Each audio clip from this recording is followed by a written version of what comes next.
श्रीराम समर्थ गोपाल कृष्ण भगवान की जय। आज आपण या चौथ्या अध्यायातला गीतेतला दुसरा श्लोक पाहणार आहोत। एवं परंपरा प्राप्तम इमं राजर्षयो विदुः सकालेन इह महता योगो नष्टः परन्तप। एवं परंपरा प्राप्तम इमं राजर्षयो विदुः सकालेन इह महता योगो नष्टः परन्तप।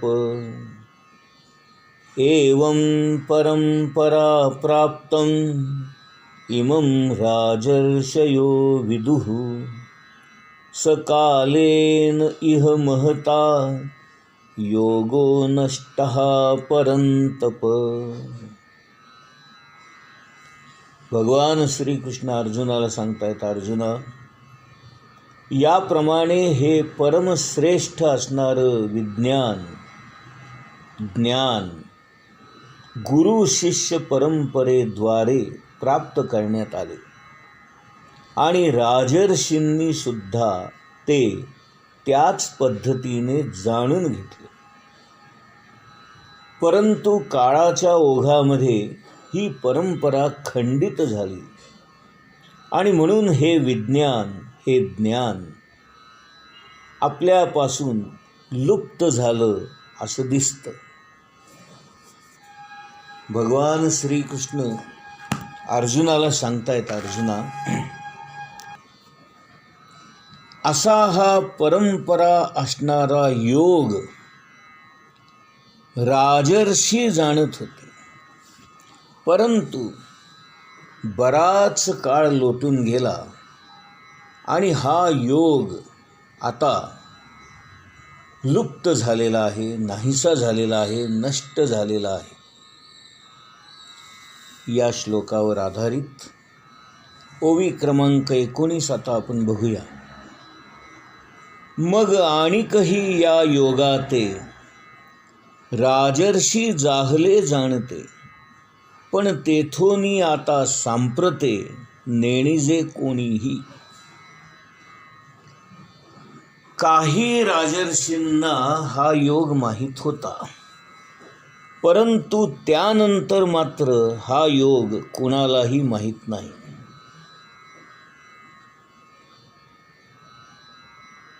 आता हे सगळं ज्ञानेश्वर महाराजांना कसं काय कळलं असा प्रश्न आपल्या मनात येईल, परंतु गुरुकृपा त्यांच्यावर असल्यामुळे किंवा प्रत्यक्ष भगवान श्रीकृष्णच त्यांच्या रूपाने बोलत असल्यामुळे त्यांना हे समजलं किंवा त्यांच्या हे मनात होतं, यात काही आश्चर्य वाटण्याचं काही कारण नाही।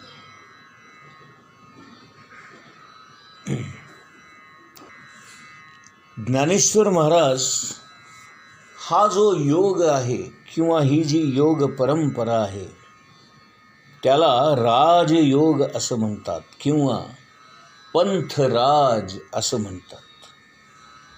जसा एखादा नॅशनल हायवे असतो तसा हा मोठा नॅशनल हायवे असणारा राजयोग आहे। ज्ञानेश्वर महाराजांनी देखील 6व्या अध्यायामध्ये या राजयोगाचं वर्णन केलेलं आहे।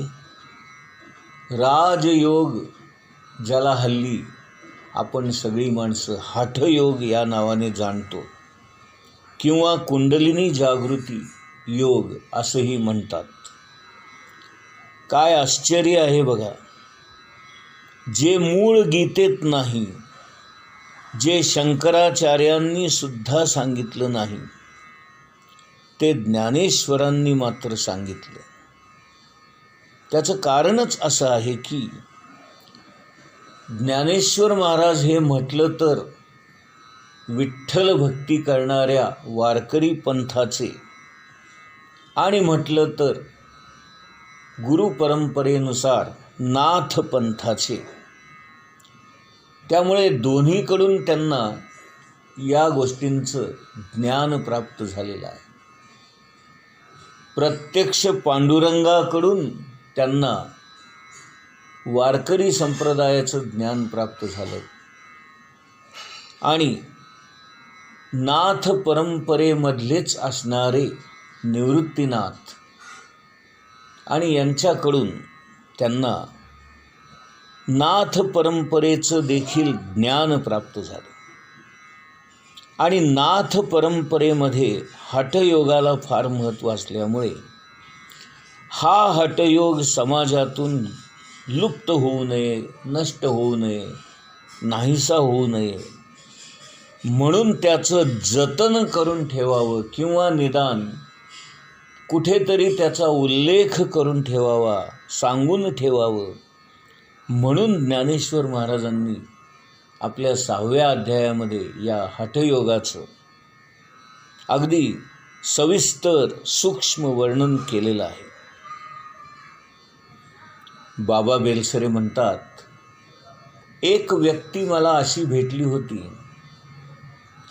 ती म्हणाली की 6व्या अध्यायामध्ये ज्ञानेश्वर महाराजांनी ज्या काही गोष्टी सांगितलेल्या आहेत त्या प्रत्यक्ष मी करून पाहिल्या आहेत आणि जे ज्ञानेश्वरांनी मांडलेले अनुभव आहेत ते सगळेच्या सगळे अनुभव मला आले.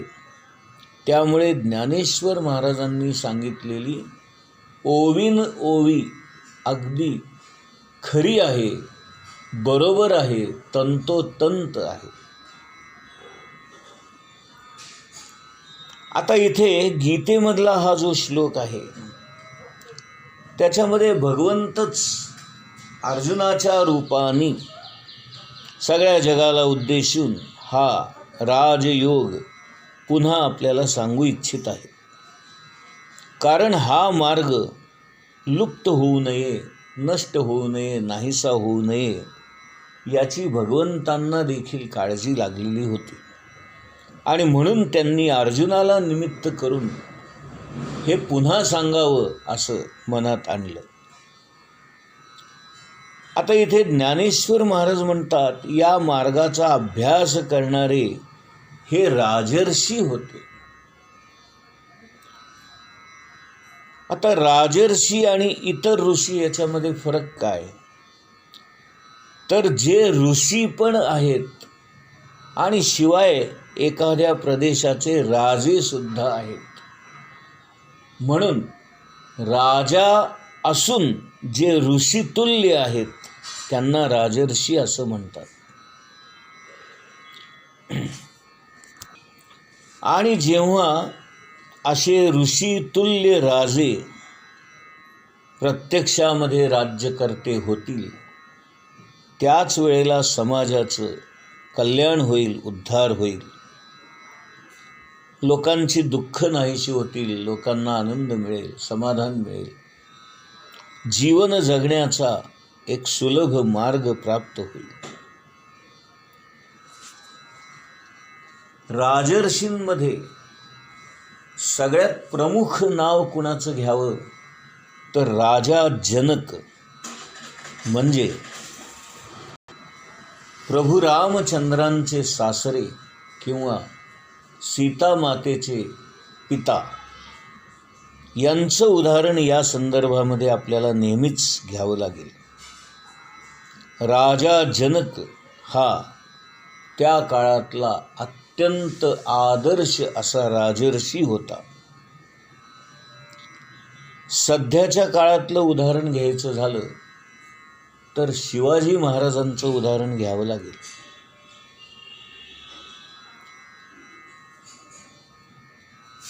हे राजर्षी कसे होते तर ते राजे तर होतेच होते, परंतु हा भगवंत प्राप्तीचा राजयोग त्यांनी साधलेला होता.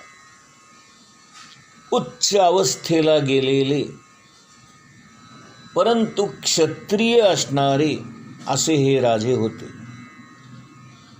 ऋषी म्हटलं की ते ब्राह्मण असतात, परंतु राजर्षी म्हटलं की ते क्षत्रिय असून त्यांच्यावर ब्राह्मणांचे संस्कारही झालेले असतात.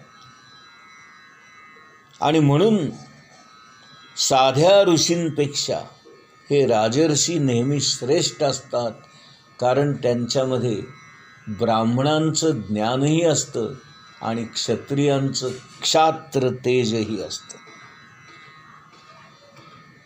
क्षत्रियांमध्ये जे धाडस असतं ते ब्राह्मणांमध्ये नसतं. अंधारामध्ये उडी घेणं किंवा स्वतःला झोकून देणं किंवा आलेल्या कोणत्याही प्रसंगाला सामोरं जाणं हे गुण त्यांच्यामध्ये असतात. आणि म्हणून राजर्षी हे नेहमी श्रेष्ठच असतात. ओवी क्रमांक 20. जे प्राणिया कामी भरू, देहाची वरी आदरू, म्हणून पडिला विसरू आत्मबोधाचा. ज्ञानेश्वर महाराज म्हणतात की हा आत्मबोध, हा राजयोग का बरे नाहीसा झाला, त्याचं कारण काय असावं. तर वासना तृप्तीमध्ये माणसं हरवून गेलेली असल्यामुळे त्यांच्या मनामध्ये कामविकार भरलेला असल्यामुळे आणि देहालाच ते महत्त्व देत असल्यामुळे देहबुद्धीच जागृत राहिली आणि आत्मबुद्धी नष्ट झाली, असं कारण ज्ञानेश्वर महाराज इथे नमूद करतात. देहाची वरी आदरू, म्हणून पडिला विसरू आत्मबोधाचा, असं ते म्हणतात. त्यांना देह महत्त्वाचा वाटतो आणि देहाद्वारे प्राप्त होणारी शारीरिक सुख ही महत्त्वाची वाटतात. त्यांना आत्मसुखाचं महत्त्वच कळत नाही किंवा लक्षात येत नाही किंवा ते जाणत नाहीत. आणि म्हणून ते शरीर सुखासाठी धडपडत असतात, हापापलेले असतात.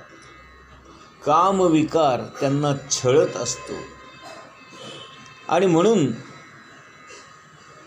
देहबुद्धीच जागृत असल्यामुळे त्यांच्यामध्ये असणारी आत्मबुद्धी नष्ट झालेली आहे. हल्ली सध्याच्या काळात आपल्याला एक नवीनच चित्र दिसतंय. ते असं की कपडे हे देह झाकण्याकरता घालायचे नसून देह जास्तीत जास्त कसा उघडा टाकता येईल याच्याकडे हल्ली लोकांचा भर आहे. कपडे तर घातलेले आहेत, परंतु संपूर्ण शरीर मात्र उघडच दिसतंय. असं काहीतरी विचित्र हल्ली लोक वागायला लागलेत.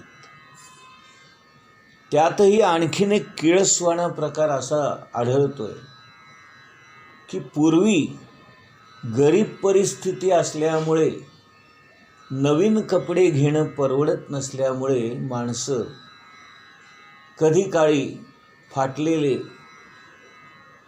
ठिगळ लावलेले, शिवलेले कपडे घालत असत, नाईलाज म्हणून. परंतु हल्लीची तरुण पिढी आणि अत्यंत श्रीमंत असणारे, घरंदाज असणारे, पैसेवाले असणारे या फॅशनच्या नावाखाली फाटके कपडे घालायला लागलेत. अगदी लक्तर झालेली कपडे घालायला लागलेत आणि असे फाटके कपडे घालून राजरोसपणे ते पार्ट्या करतात, रस्त्यावरून हिंडतात. हे किळसवाणं आणि घाणेरडं दृश्य बघवत नाही. विज्ञानामुळे प्रगती झाली आहे का अधोगती होती आहे हेच समजत नाही. आपण सुधारतो आहोत का आणखीन बिघडतो आहोत. आपल्याला सुख मिळतंय का सुख असल्यासारखं सुख वाटणारं परंतु खऱ्या अर्थाने दुःखच असणारं असं आपल्याला काहीतरी सध्या मिळत आहे. विज्ञानाने बदल झाला, सुधारणा झाली असं जरी आपल्याला दिसत असलं तरी खऱ्या अर्थाने माणूस सुखी झाला असं मात्र आपल्याला म्हणता येत नाही. आणि हे सगळं विचित्र वागणं, स्वैराचार, दंभाचार, खोटेपणा, नाटकीपणा, ढोंग यामुळे अध्यात्म, परमार्थ, आत्म या सगळ्या गोष्टींचा आत्माच हरवून गेला आहे असं आता हल्ली असं आपल्याला वाटू लागलं. देहबुद्धीपुढे आत्मबुद्धीचं महत्त्वच लोकांना कळेन असं झालेलं आहे. आणि म्हणून लोक जाणून बुजून याकडे दुर्लक्ष करतायत असं चित्र सध्या आपल्याला दिसतंय. आणि आणखीन एक सगळ्यात मोठा गैरसमज लोकांचा असा आहे की हे देवदेव करणं, कीर्तन, प्रवचन, भजन, नामस्मरण या सगळ्या रिकामटेकड्या लोकांची कामं आहेत. किंवा ज्यांना काहीच काम नाही त्यांनी हे सगळं करत बसावं. किंवा रिटायरमेंट नंतर या सगळ्या गोष्टी कराव्या असं काहीतरी एक विपरीत समाजामध्ये भावना निर्माण झालेली आहे.